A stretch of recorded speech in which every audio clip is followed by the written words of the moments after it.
Hey, what's up? Love and light. Hope you're feeling balanced and beautiful today. Now, I know I keep talking to you about how the cosmos is inside of you, but I don't know if you believe me. The good thing is, I don't want you to believe me. I want you to know what I'm talking about. But that's why I'm here saying all this stuff and sharing all this information with you and stuff that I've gathered on my experience and doing my thing with it too, man. I will say. But just in case my word isn't enough, let's take another look. Let's see what the CIA and the Army intelligence has to say about this topic. Okay, this is to what? To the commander of the U.S. Army Operational Group. The subject is analysis and assessment of the Gateway Process, Department of the Army. Approved for release. U.S. Army Intelligence and Security Command. Okay, let's get it. So, they basically did a whole study on the human body and the human mind. I mean, shoot, I'll let this document just tell it for itself. I'm going to read it for a bit. Check it out. So, number one, you tasked me to provide you tasked me to provide an assessment of the gateway experience in terms of its mechanics and ultimate practicality. As I set out to fulfill that tasking, it soon became clear that in order to assess the validity and practicality of the process, I needed to do enough supporting research. Yada, yada, yada. Okay. Initially, based on conversations with the physician who took the gateway training with me, I had recourse to the biomedical models, yada, yada, yada. Then I found it necessary to delve into various sources for information concerning quantum mechanics in order to be able to describe the nature and functioning of human consciousness. Yada, yada, yada. I had to be able to construct a scientifically valid and reasonable. Yeah, yeah, yeah, yeah, yeah. Okay, check it out. Finally, I again found it necessary to use physics to bring the whole phenomenon of out of body states into the language of physical science, to remove the stigma of its occult connotations and put it in a frame of reference suited to objective assessment. Okay, so they basically saying, first of all, out of body. What is out of body? When we go out of the body, that's like fourth dimension, fifth dimension, sixth dimension. So it shows that we have access to other dimensions when we go out of body, right? But he said he wants to put it into a language of physical science to remove the stigma of the occult connotations of, the stuff that these people have been making it seem like. Okay. So continuing, I ain't going to read this whole thing, man. I'm going to just kind of breeze through it. But the gateway experience, right? Brain hemisphere synchronization in perspective. Introduction. In order to describe the technique for achieving altered states of consciousness, the gateway experience, involving brain hemisphere synchronization or hemisync, the most effective way to begin is to briefly profile the basic mechanics which underlay operation of related methods, such as hypnosis, transcendental meditation, and biofeedback. Okay? It is easiest to effectively describe what gateway is by beginning with a short description of those associated techniques that share some common aspects with the gateway experience, but which are nevertheless different. Okay, so associated techniques that share common aspects. You hear that?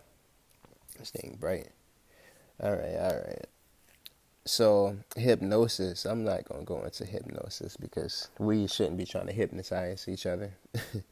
But let's go to transcendental meditation at the bottom. All right. On the other hand, transcendental meditation works in a distinctively different fashion. In this technique, intense and protracted single-minded concentration on the process of drawing energy up the spinal cord ultimately results in what appears to be creation of acoustical standing waves in the central ventricles, which are then conducted to the gray matter in the cerebral, in the cerebral cortex of the right side of the brain, okay.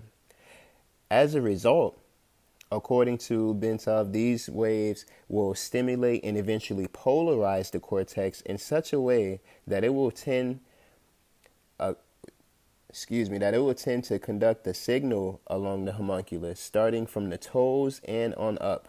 yada yada yada. Kundalini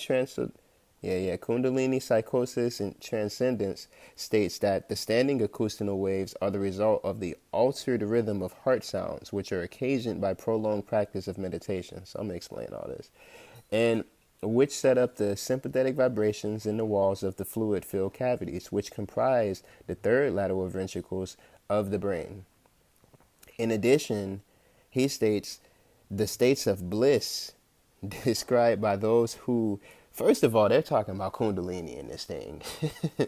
That's already crazy, right? Like, people still out here skeptical, or, what is this spiritual stuff that people talk about with the code? Yeah, whatever. These people in the government talking about it.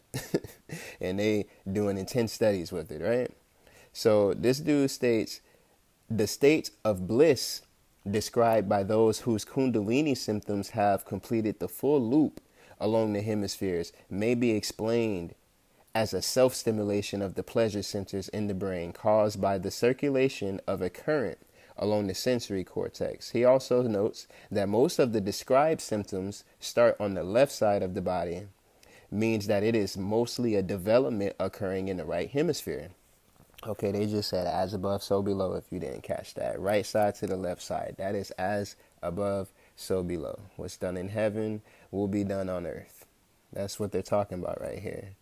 And, keeping this going, skip around a little bit. The cumulative effect of these. Okay, yeah. Let's go to consciousness and energy. And again, I'm just skipping around, it's a lot to read. So just read it on your own time. I mean, I know reading is not the funnest thing to do for most people, and it's not really a practice that is pushed like that. Back in the day, we had libraries, a whole building dedicated to it, like huge. But we don't really read too much, man.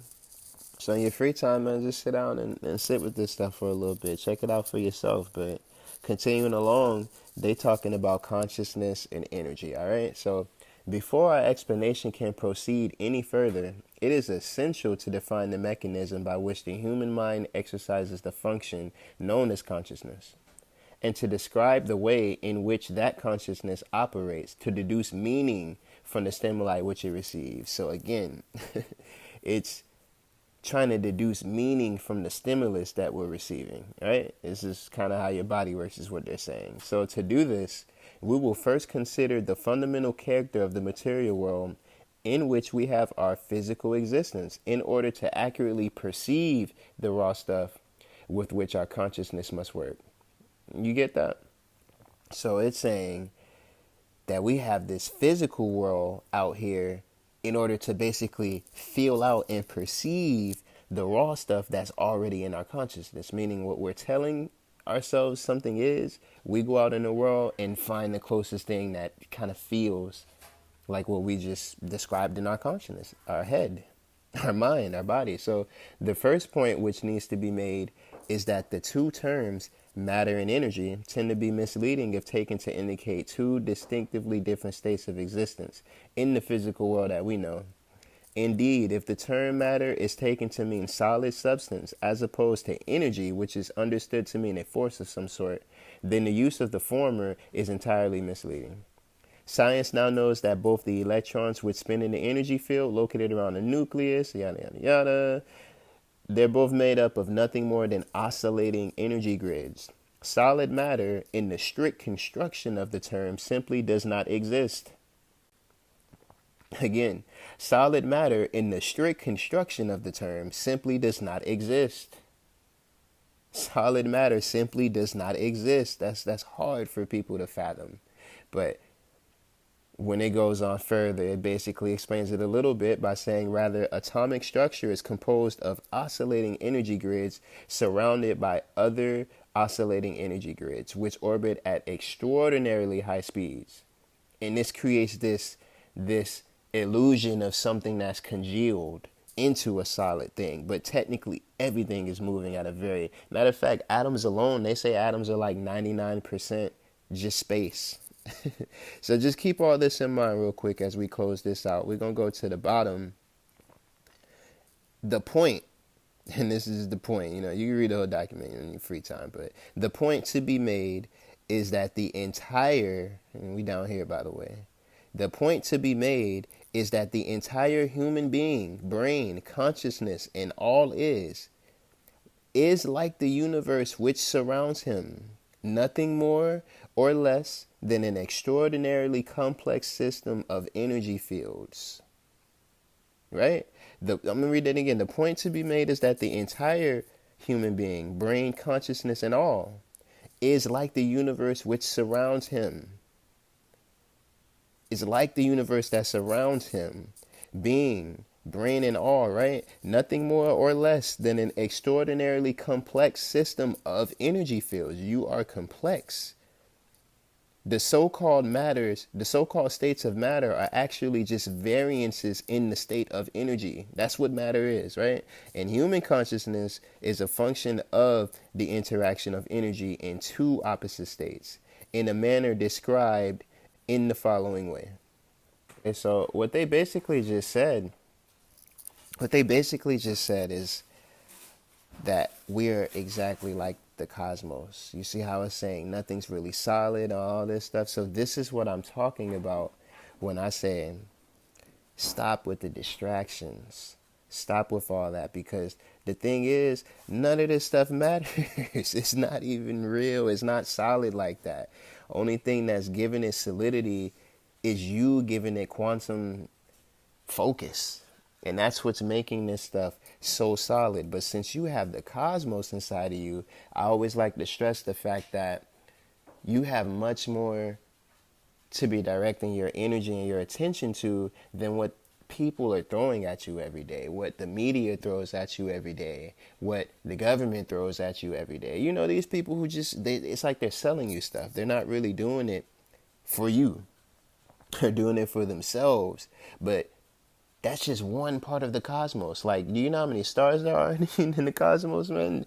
You have the universe inside of you. So when it comes to what you choose to pay attention to, that's what'll be manifested based on you feeling that energy out and going and searching for it.